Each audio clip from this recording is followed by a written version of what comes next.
Welcome back sa ng Morning. Kasama natin ngayon ang celebrity mom na si Yasmin at ang, syempre, mga talented comedian na si Philip and AJ. Sila ang mga kasama natin magluto sa special recipe na isi-share ko ngayon sa inyo. Ito ay tinatawag kong ginisang tahong with malunggay. Napakadali lang ito kaya simulan natin.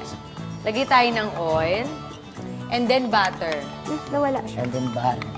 May oil na, may butter pa, di ba? Bakit? Kasi di ba pag ginisa natin tapos butter lang nasusunog. Correct. So para ma-balance, naglagay tayo ng butter. Ba't kumukulo yung sa akin? Parang malakas yung Ang apoy. ganda nga, kumukulo agad eh. Agad, oo. Philip, di ba may restaurant ka? Yes. Saan yun? Tomas Marathon. Ikaw ang nagluluto din doon? Yung iba. Ano specialty doon? Yung mga pasta. Wow! Correct. Yung Cajun pasta. Actually, chill bar siya. Tapos may American fusion. Tapos may mga street food. May isaw. Wow! Correct. Correct. O ayan, naglagay tayo ng yung garlic. Garlic. At syempre, yung Sibuyas. sibuyas. Yasmin, ikaw naman, yung soap mo mamaya ng 4:15. Yes, manood kayo mamaya na po yun sa piling ni nanay. Pagkatapos po ng hanggang makita kang muli at bago po magwawawin. Ano namang kwento nito? Tungkol siya sa surrogacy. Yun, nanghiram ng matres. Si Katrina. So ikaw, anong role mo dito? Ikaw yung nagdala nung... Bahay bata lang yung baby maker. Parang ginamit lang yung matres ko. Ay. O, naglagay tayo ng chili flakes. Ilagay na rin natin itong Exciting. siling haba natin, yung green. Ayun, yung green. Parang ang hirap nun, ha? So, paano mo pinaghandaan ito? Parang madaming crying scene ito, ha? Kailangan ko mag-research talaga sa internet about mga surrogate moms.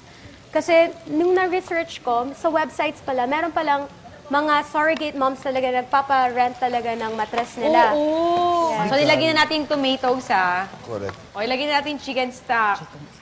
Meron din ako. Meron din ako. Sino Mama P? Ricky Reyes. Ang ganda! Ang lambot! Malambot. Ang bango!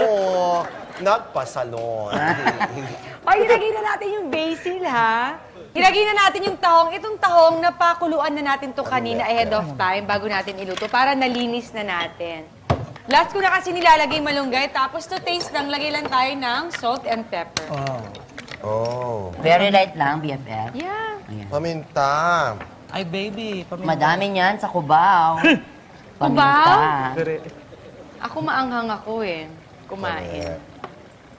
And then, last, ilagay na natin ang ating malunggay leaves. Siyempre, last yan kasi gusto ko hindi masyadong maano siya malabog. So, ayan. Ganyang kadali lang. Siyempre, kailangan tikman nyo kung gusto nyo pang damihan ng alat or ng pepper. So, nasa sa inyo yan. Ano, friend? O, ayan. Okay inayos na, ayan. Sa piling ni Nana. So, ayan. Yes. Ilalagay natin sa ating plate at ready na siya. Plating na, agad-agad. In fairness. Napakabilis. Ang ganda! Ang bango. Ang bango!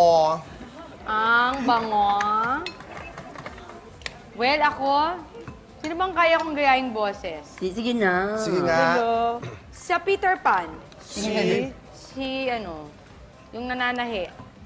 Nasaan na po ang ating Sa aling bising. naman. ating biscuit? Opo, Kapitan. Nariyan na po sila. Isme. Isme. Isme. Si Ding Dong, anong boses pa nakikita ka? Oo. Lalo na paggabi. Ayoko nga sabihin, mamaya imaginein mo pa, no?